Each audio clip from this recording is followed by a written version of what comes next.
Good morning. My name is Peter Allen. I'm a physics teacher and the IT coach at Clovis West, and we're going to be going over some next level stuff on Google Forms. In particular, the three that I want to go over are how to upload a file. So if you have students, for example, they can you give them a math problem, or as I give a physics problem on a Google form, and they can do their work on a separate sheet of paper, and then they can upload a picture of that paper in order for you to check their work. So that's the first one we'll go over. The second one we'll go over is, it's a form I made for a student checkout for a front office that our classified staff can use, and it creates the Google Sheet for the students to, when they logged out or when they were checking themselves out of school for the doctor's appointments and that sort of thing. And then the third one we're going to go over is branching.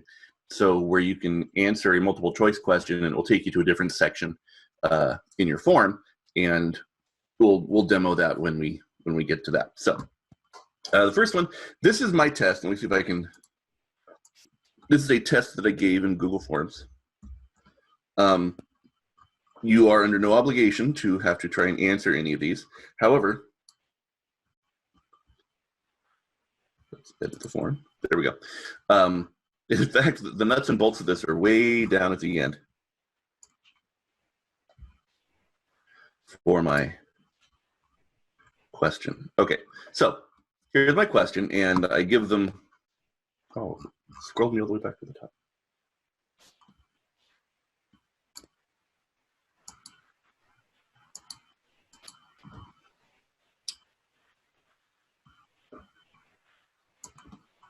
Oh, you weren't wanting to load for me this morning.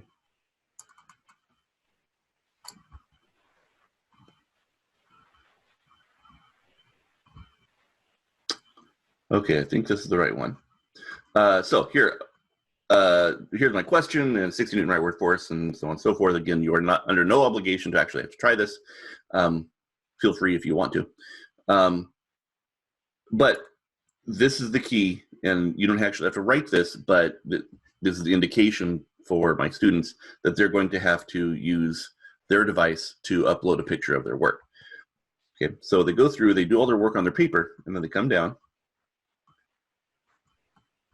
and then you have this question here.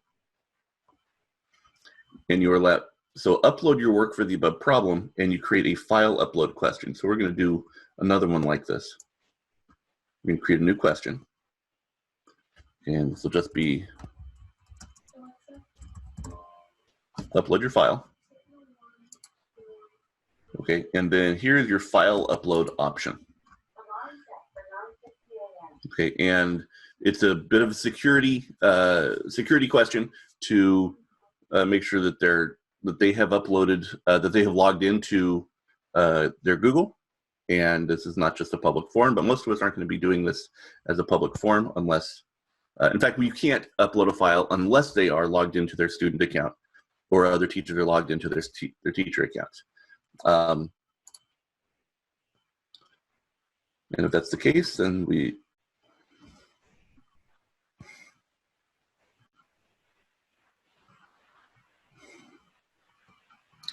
well, there we go. Then what I do, I only allow students to upload pictures, but they can do other things. For example, if you have a form and you want them to upload a Google slideshow or their spreadsheet, any of these things, or a short video of themselves. So it's sort of a Flipgrid situation where they can film their own video and then upload that. But all of these are your options. Okay, they'll have a number of files and a maximum file size. And so that will, for example, your video, it could only be if you keep it to 10 megabytes, it'd be like a 5-second, 10-second video. But you can increase that to a very large video as well. Or you can have multiple files uploaded. So that's what it looks like. And so when, so then I will show you guys what, let's see here. All right, so I can get access from here. So this is what it turns out looking like when you check out your responses. I apologize for the speed of my internet this morning. It is normally significantly faster than this.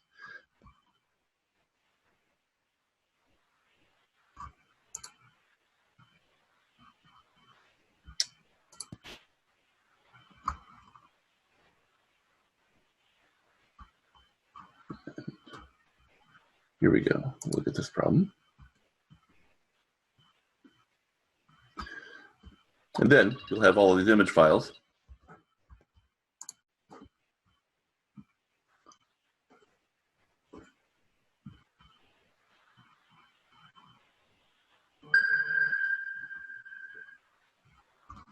Right, and so then you can go through and you can check their work and then go back to, oh, I can't access this.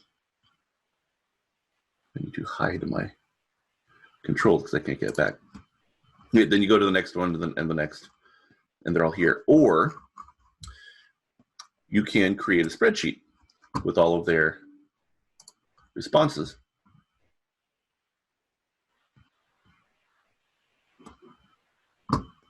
Then mind you, this question is going to be way down the line. And Peter, just real quick, Yes? we did have one question from Sally, and she says, can you discuss any possible security measures we can use while students are doing this from home? Are there any? The big security measure that you can do, there is, if they have a Chromebook in particular, you can lock forms, you can lock access using a Chromebook. Other than that, no, there really isn't, aside from them logging in with their CUSD student account that controls who goes in there. But they are free to upload or to take pictures of the screen. And if they're determined to try and cheat on the test, they can, and that is an unfortunate that's an unfortunate drawback to using Google Forms. Yeah, so that's. Yeah, and just I wish there was a better answer. Yeah. And just a quick aside to that too. So the Chromebook, locking it down, those have to be what they call managed Chromebooks. That means that they have to be Chromebooks that the district has that we're managing through our management system. I use the word manage a lot in those sentences, yeah. But so that's the only way you can lock it down. You just can't lock down a random student's Chromebook. So you also can, when you create your spreadsheet with all of your responses, it will also give you the links to all of your to all of these pictures in the spreadsheet if you prefer looking at those responses. Okay, so that's the file upload, but this could also be used just for regular, just as a regular homework assignment in Google Classroom, which is actually what I've been transitioning to now that we're away, is creating a form as the Google Classroom assignment. And so you can embed videos into your Google form and then have them respond on the Google form, and other videos and have them respond. And that entire thing creates their assignment for the Google Classroom. And then you can grade appropriately that way. Or have them draw pictures and then upload their pictures of things. Okay, so that's pretty much what you do with the file upload. I don't have, that was more of a how-to, unless there are any other questions about the file upload process. No other questions right now about the file upload. Okay. It's just about the locking down on Chromebooks. Yeah, we're not there yet. Google Forms are not quite there yet as far as secure testing from multiple devices. Could you just pop back into that Google form and show them where to access the Google Sheet right. From the Google form under responses? Thank you. Okay, so we start with questions. Okay, these are where you're editing your questions, and once you start having responses, you come over here, and this right here will generate the Google Sheet, the Google Sheet icon right here at the top, and that bumps you over to. It takes a moment to do, but it will bump you over to the to their responses. Thank you. Okay. Yep. I have found when I do when I do assign my tests through Google Tests or Google Quizzes, they're somewhat difficult to automate. Multiple choice is no problem, but if you have them do a free response or submit their own answer, because particularly with numerical answers, their answers can vary. So you can and Google Sheets, Google Forms does not have a smart version of an answer, so they won't distinguish the difference between, for example, over here. They can't distinguish the answer between this answer and this one, even though we can see them as the same. That space right there distinguishes them as two different answers, and that makes the automation of the grading to be difficult. And you can go in and do individual correct answers for all the variations, but then you start getting some others that might be correct depending on a process. In physics, we have two different constants that we use sometimes. It takes time to load in all the answers, or it might just be easier to go back and grade them manually and just assign points based on your judgment. Okay, so that's the file upload / testing for the Google form. Next one I want to go over is it's more of a show and tell, is the Google Student Checkout. This is a form that I created sort of simultaneously with our attendance office at the high school, and I created a similar one for our health office for students that come in and that check in and out of our health office. And the students come in, we have one of our district techs come in and set up a couple of laptops that are in kiosk mode, that they open up the laptop and they just start filling in their own information. And so the work that is done by the receptionist or your attendance officer is minimal as far as recording and logging and that sort of thing. The students log themselves, and then they hand out the pass. And then if there are discrepancies between what the students say they did and what they actually entered, or the time that they come in and out, we have the data automatically, just on the spreadsheet that's, it'll generate 20 to 30 data points per day, and it creates creates a giant web. It creates that spreadsheet. All right, so we're going to go over here to responses. So this is, yeah. So we've had 7,000 check-ins and outs over the time. Okay, and that they do. This is what it generates for our attendance officer. Okay, and it goes, back to, well, obviously back to March 13th. Then they can filter that. So that was what we did for our student check-in and check-out. And it's very straightforward. It was just a standard Google form. And they have the reasons, and it streamlines the process for our attendance office and our receptionist. And then you can share that spreadsheet with all of the counselors, all of the LDs, and for discipline reasons if they need to, for students that are perhaps checking out when they shouldn't be. Okay, so I'm not sure what other questions we would have with that. There's no questions right now. No? Okay. But if you think of any, post them in the chat. Yep. Okay. And then the final demo, and this is the one that might take a little doing, is our branching forms. And so I created a basic one for us, and it would be what level do you teach? In fact, I can go ahead and let's copy that, and I will paste that into chat.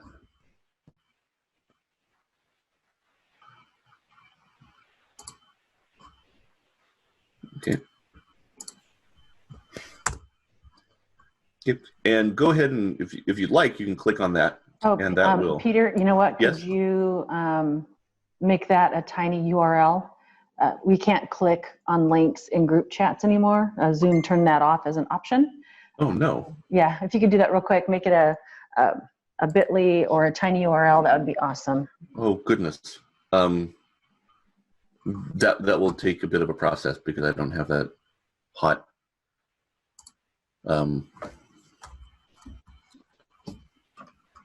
Let's see here. Unless there's. Could you just go into the form and use at least the oh, that is the form shortener. This is the form shortener, right? I'm looking at it go, oh, that is the short I one. did. Yeah. Oh. Even that's too long. Even the short ones are too long. Right. Well, then we'll just demo the form because it would take me a while to generate that bit.ly. So here's what it's based on. So you know what I'll do? It'll take me a few minutes to make sure I get to it, but while you're talking, I will convert it to a bit.ly. Okay.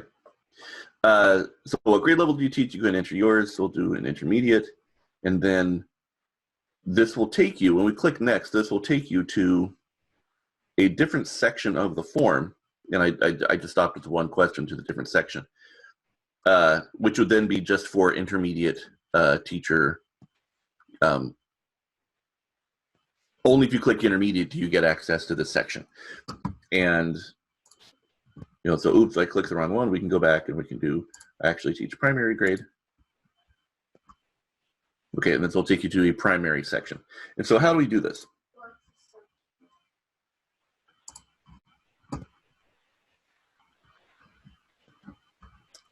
And so we're going to create a multiple choice.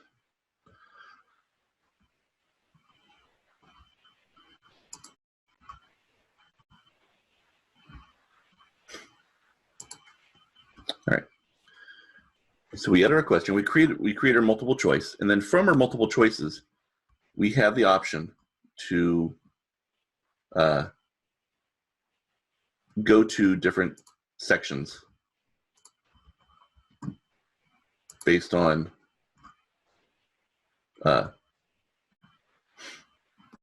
based on our answer. And then you can do this subsequently with other questions. So you can create this question tree that each time you answer a question, it takes you to a different section on your form. And I'm hoping that you can see the iterative value of this. That when you click on one and it just takes you down one path of a bifurcating or trifurcating choice system. There are, in fact, a lot of our standardized tests are built this way. So for example, the SAT, if you take the online SAT anymore, it's a much shorter test. And they do this bifurcation method where if you answer correctly here, then they direct you to something and it sort of narrows down your ability or your test taking ability level in a much shorter time. And through this sort of process, that if you answer here, and it'll take you to, okay, so they missed it. If they missed the question, then they take you to this branch, and so on. So that's sort of what we're doing here. You have a right answer, and it will take you to the next question. If you have a wrong answer, then you can go to a section that might reteach or review what the question, what they were missing. Okay, and then ask them a new question. And then they can perhaps they start. If they miss a question, they go to a different section that's a reteach, and then when they get that question right, they can rejoin the branch at a later time to get them back on track to where we're trying to go. Okay, and then the sections just sort of line up on the form. So when you're making it, they're one after the other. But when you take it, you don't have access to it unless you answer the particular question. So Peter, you have a quick question. Yeah. How does the branching show up in the response Google sheet? Is it confusing to see the responses? Well, let's make a response here. course, I don't have questions at the lower levels.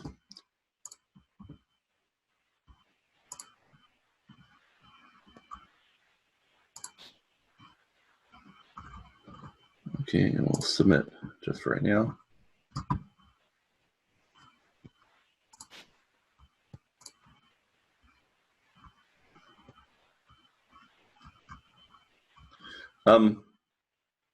Well, let's make another question.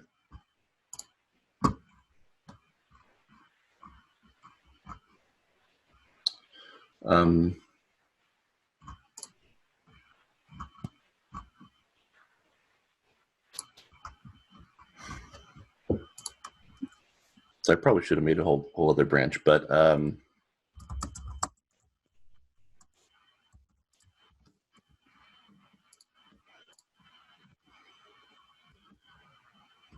and then let's come down here, and we'll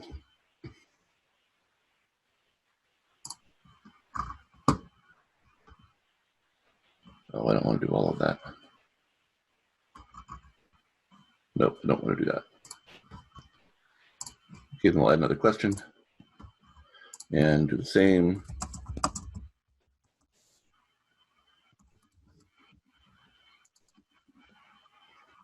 Okay. And so on. So we'll just stop with those. So just a quick question. So yep. I actually haven't seen what the response is because I don't use this a whole lot.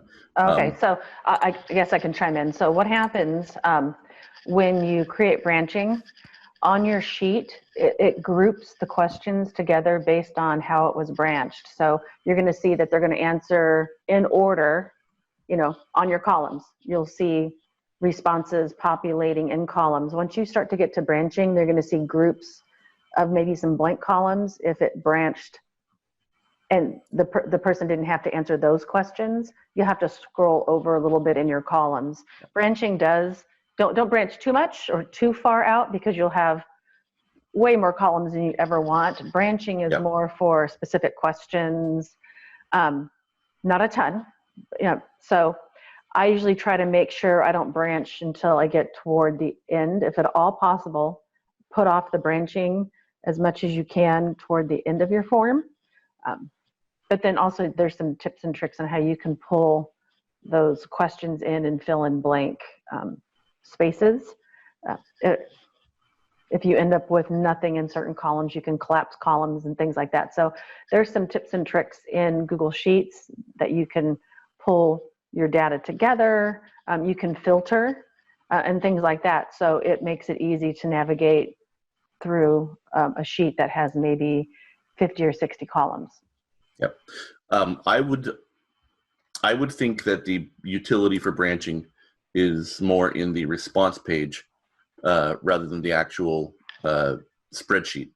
Yeah. And then I also put your bit.ly to your branching form in the chat. So if you want people to answer the questions. Yeah, not necessary. It was just, okay. I was thinking of creating a audience participation part, but you're welcome to do that, but not necessary. So if you want to see, if you want to experience one that's branched, you can pop in and use that bit.ly and do it. Right. Okay, so those are those are the three forms, the next level things that I've experienced with forms.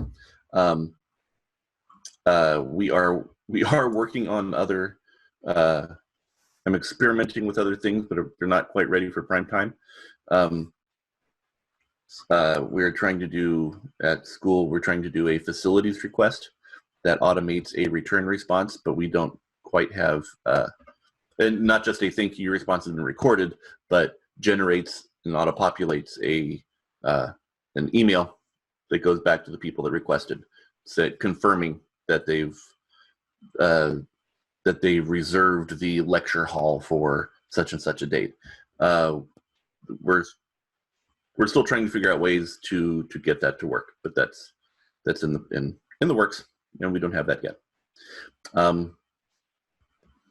So I'm sure that's those are what I have, unless there's any other questions or any other features that we'd like to go over. So in your Google Sheet, could you demonstrate maybe hiding columns that you don't want to see, Sure. and maybe some quick filtering, not just sorting, but actually filtering? Yeah, let me do, does it need to be generated by a form? Because I have another Google Sheet that I'm actually working with right now, but it has nothing to do with, Google Form. Yeah, I guess we can just pretend Okay. that those Yeah. responses came from a form. That's fine. Right. Okay. So I'll bring this over here. This is my big project right now, as I'm working on identifying our graduates and what awards they get. Okay. So imagine that all of these X's are marks that students have, awards they have. So we have perfect attendance, or they're biliterate, or they're entering the military service, or they're CIS life members. And so when they would enter a form, they would enter their name, first name, last name, and then, are you winning this award? Yes or no? Yes. If you're winning this award, yes or no? Click. And so we would have all of these data points come up.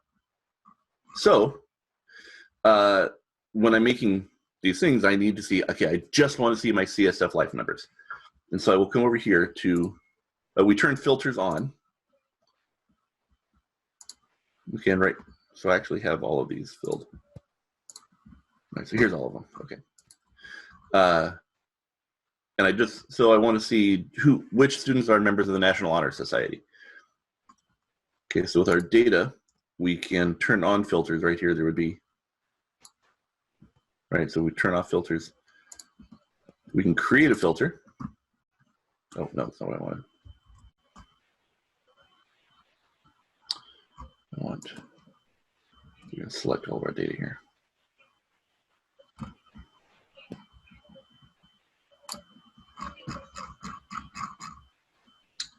And then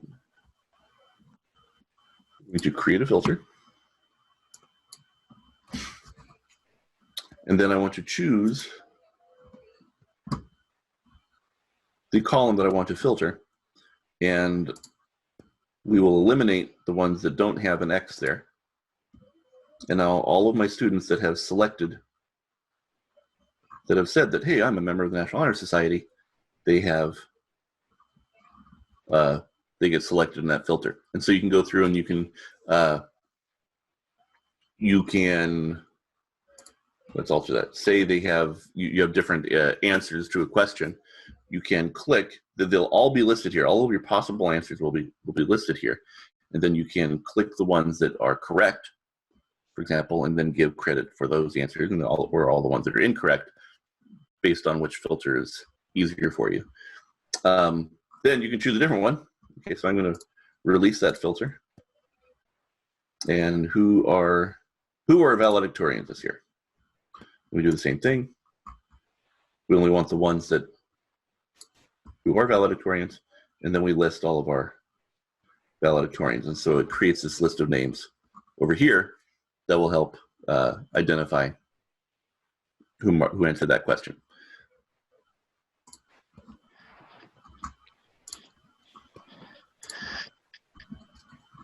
Yeah. And it works. Sorry, Yeah. go ahead.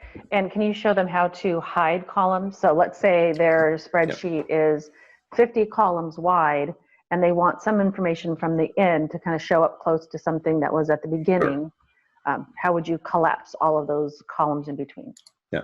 So say I'm only interested in these last three columns over here. Our students of academic distinction, our salutatorians and valedictorians. And so these are the last three columns, or last three columns of this huge huge spreadsheet that I've created. You can come back over here, and if you right click anywhere in that selected column space, you can go over here and hide those columns, make them disappear. They're stuck in between these two guys, and it goes, notice it goes A, B, and then column I, J, and K. And now we're left with just the students that are in those last three columns. right, and then we can, Thank you. That's really helpful if you have longer forms. and I want to unhide those. And they come right back.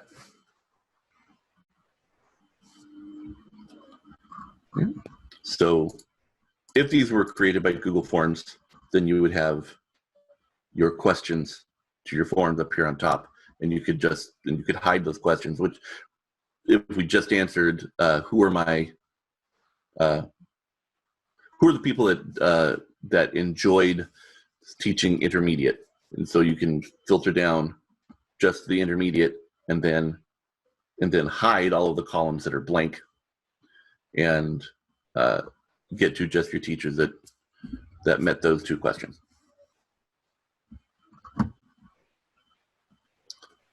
Okay. So that's the end of the planned demo, but I can answer any further questions. Yeah, so right now you can just go ahead and unmute yourself and just pop in and ask Peter any questions you have.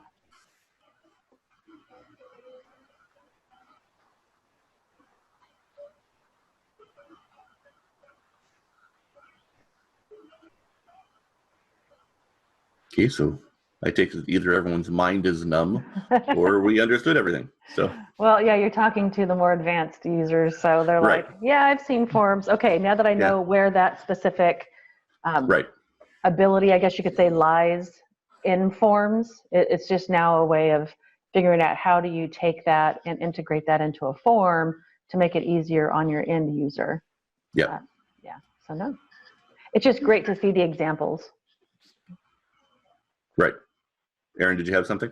I was just thinking about, do we have like, have you guys ever seen people who, like maybe a list of people who have used forms in classrooms, like of ways to do it or like things to consider? Like I can only think, I mean, this is like a great idea. I feel like I want to utilize this to like be more efficient with like collecting information from kids. But I wonder, do you guys know of any sites or places, or maybe you have a list yourself of like teachers who've used this well, or to give us more ideas? Yeah, if you go to ditchthattextbook.com,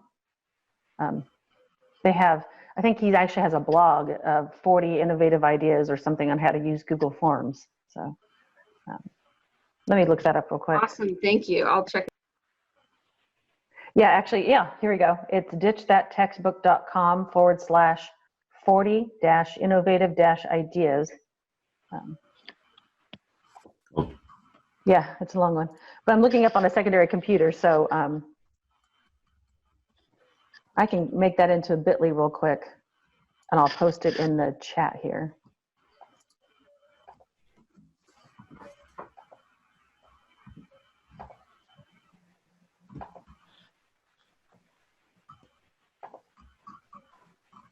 And you found forms on there? Yeah, there's forms on here. Okay, so here's the bit.ly for that. Oh, perfect, you got it. Okay, so. I'm not sure where the forms are. But... yeah, I'm making a tiny URL for it. It's really super long. It's. Oh, here we go. 25 practical ways.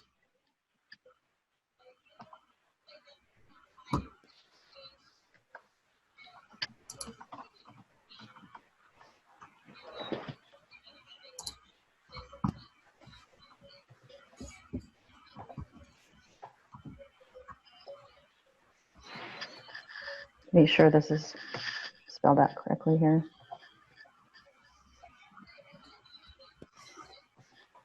Okay, so there's this, all kinds of stuff.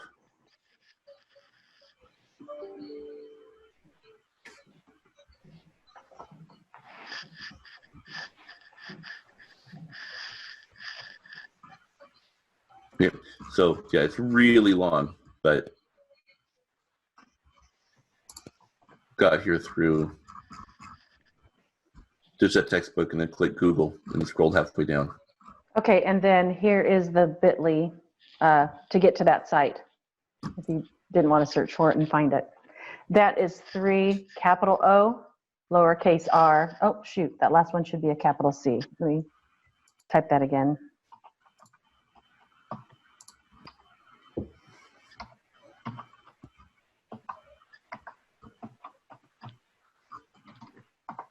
Okay, so that second one with a capital C at the end, that's the bit.ly to get to the ditch the textbook form ideas. And then if you follow maybe Alice Keeler on Twitter, I think she also has a blog. She usually comes up with some pretty good ways to use Google Forms in the classroom. And there are a lot of bells and whistles that you can include in Google Forms. You can change the theme to, to start uploading some artwork. You can change the theme to your forms to make them more yours. But if you're just trying to create a form and whip it out real quick, then you don't really need you don't need to add the artwork or that sort of thing. But if you're going to keep reusing a form, you can spruce it up and put up here with their customize their theme or add images or that sort of thing. That's possible. So that's how we did our I want to hide this. There we go. So we have, for example, this where we included a change of the color and had our school header on there. Could you do a quick walkthrough of one of them and just show them exactly how you did Sure. that? Yeah. Sure. So let's do branching and so we'll customize our theme, and we can have a theme color. Ours is more of a cardinal. And then we can do they'll actually do background colors that theme. They have an algorithm that themes their background colors to match the color that you wanted to add. Different fonts for all of your questions.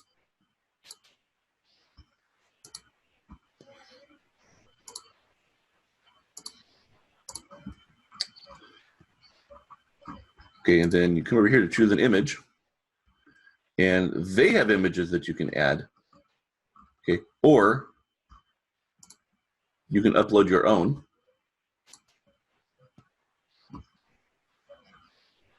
Okay, or you can add photos of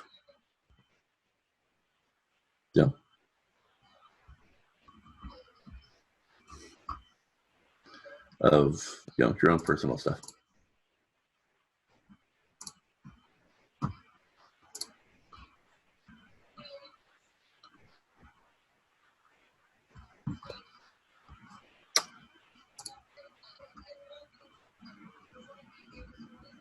Right, so that's adding your photos and that sort of, you can spruce it up a bit in that way. Great, thank you. Bye, everybody.